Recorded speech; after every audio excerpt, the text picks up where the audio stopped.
डुमरिया प्रखंड के जिंदा साहब जो कि सिसरा रामपुर के प्रांगण में हम उपस्थित हो चुके हैं और आगामी कह सकते हैं कल के भव्य जो कार्यक्रम रखी गई है, आज यहाँ पर चादर पोशी का कार्यक्रम की जा रही है और इसके मौके पर कह सकते हैं डुमरिया में एकमात्र स्थान है जो कि लाखों लाख श्रद्धालु यहाँ पर आने की संभावना व्यक्त की जा रही है। हमारे पास जुड़ चुके हैं बिहार दर्शन तक के वरिष्ठ पत्रकार रहमत खान साहब। क्या कुछ कहेंगे रहमत साहब कल के कार्यक्रम को लेकर के? देखिए, कल के कार्यक्रम को लेकर तैयारियां लगभग पूरी कर ली गई है। सभी तरह का इंतज़ाम जो जाकी तौर पर सभी इंतज़ाम रहते हैं हर साल की तरह, इस साल उस साल से ज़्यादा अधिक प्रोग्राम लाया जा रहा है। सभी जगह पर प्रशासन के हमारे सीआरपीएफ 159 बटालियन की तैनाती की जाएगी। बिहार पुलिस के सर्विस अवेलेबल रहेंगे, सभी एसआई रहेंगे, थाना अध्यक्ष रहेंगे, साथ में भदर थाना अध्यक्ष की भी संभावना वो भी आएंगे। अच्छा, प्रशासनिक तौर तरीके से जो बातें हो रही हैं तो किस तरह से सहयोग यहाँ पर प्रशासनिक मिलती है? प्रशासन का हमारा सहयोग, बहुत प्रशासन का सहयोग मिलता है। तो रात लगभग 4 बजे भोर तक यहाँ पर प्रशासन की तैनाती रहेगी।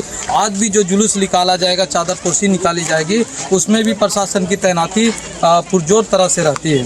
जी, अंत में रहमत साहब आपसे जानकारी लेना चाहेंगे कि जो आगामी कल की जो कार्यक्रम भव्य जो कार्यक्रम रखी गई है उसमें क्या कुछ रणनीति है? देखिए, उसमें रणनीति है कि सबसे पहले तो कमेटी की बहुत अहम भूमिका मानी जाती है कि कमेटी जिस तरह से तैयारियां करती है, सभी कमेटी के नौजवान युवक जो है पूरी तरह से मुस्तैद रहते हैं।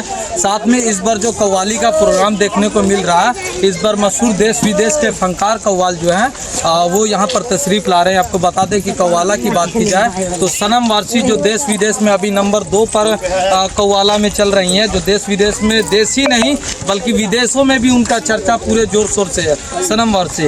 और कव्वाल की अगर बात की जाए तो वो भी अभी टॉप 10 के अंदर आने वाले शाहरुख साबरी जो हैं वो आ रहे हैं यहाँ पर।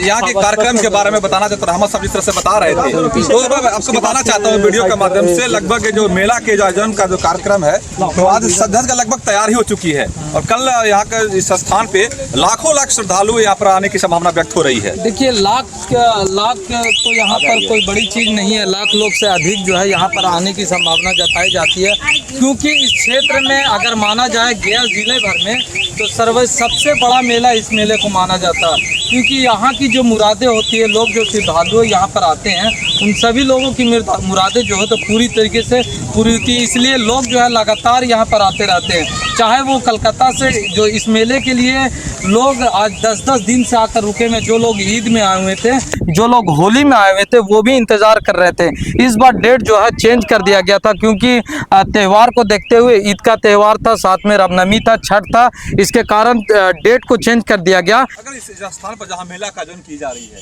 या इस स्थान के क्षेत्रफल के बारे में अगर बात की जाए रहमत साहब, तो कितना इसका क्षेत्रफल है? देखिए, क्षेत्रफल आपको बता दें कि इसका स्पेस बहुत ज़्यादा, हम लोग खुद की ये ज़मीन जो है ये हमारी कब्रिस्तान की ज़मीन में, इसमें हम लोग ना वन विभाग में जाते हैं या किसी मरुस्थल की ज़मीन या दूसरे की ज़मीन में हम लोग नहीं जाते। हमारे पास खुद लंबी चौड़ी ज़मीन है, उसमें हम लोग लगाते हैं। हमारे सांसद महोदय औरंगाबाद लोकसभा अभय कुशवाहा जी भी आए थे, उनसे हम लोग एक मांग भी किए थे कि ये जो पर्यटक स्थल जो ऊपर में मज़ार देखी जाती है, ऊपर में मज़ार है, उस पर हम लोग एक मांग किए थे, चुनाव से पहले ही उनसे मांग किए थे कि आप यहाँ से एक सीढ़ी हम लोग को तैयार कीजिए, जो बांके बिहार स्थल में जिस तरह से सीढ़ी बनाई गई ऊपर चढ़ने के लिए, क्योंकि लोग हमेशा ऊपर जाते चढ़ने के लिए, वहाँ पर मज़ार बनाई गई है, मज़ार है, कब्रिस्तान है। तो हम लोग मांग किए थे कि आप कम से कम एक सीढ़ी बना दीजिए और इसको हो सकता तो राष्ट्रीय मेला घोषित कीजिए, ताकि राष्ट्रीय मेला सभी प्रकार की हमें सुविधा मिल जाती है। प्रशासन इसको अपने हाथों हाथ ले लेता है, किसी प्रकार का कमेटी की जरूरत नहीं पड़ती है, जो करता सरकारी विभाग है इसको कर देता।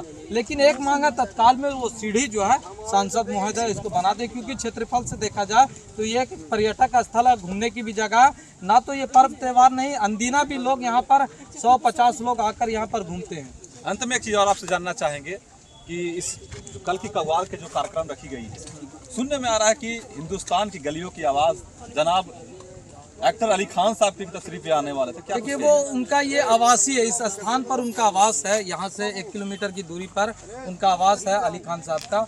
वो भी मुंबई से इंतज़ार करते हैं कि कब यहाँ पर उर्स होगा, उर्स के मौके पर वो हर साल कहीं भी रहें, चाहे वो इस देश में रहें या विदेश में रहें, वो इस मेले के लिए अपना जो कीमती समय है वो निकाल कर आते हैं और कल वो उद्घाटन में शामिल रहेंगे। तो बहुत बड़ी उपलब्धि बता सकते हैं इस क्षेत्र के लिए कि देश के सबसे महान हस्ती एक्टर जो कि हिंदुस्तान की गलियों की आवाज़ बन चुके हैं। लगभग हिंदी सिनेमा में 200 सिनेमा में जगतों में उन्होंने काम किया है। इस जगह पर तशरीफ लेकर आने वाले हैं जनाब अली खान साहब, तो आप लोग आना ना भूलेंगे। और कल के जो कव्वाली का कार्यक्रम है भव्य और शानदार तरीके से होने जा रहा है, तो आप लोग ज़्यादा से ज़्यादा संख्या में इस जगह पर आएँ और आनंद उठाने का काम करेंगे।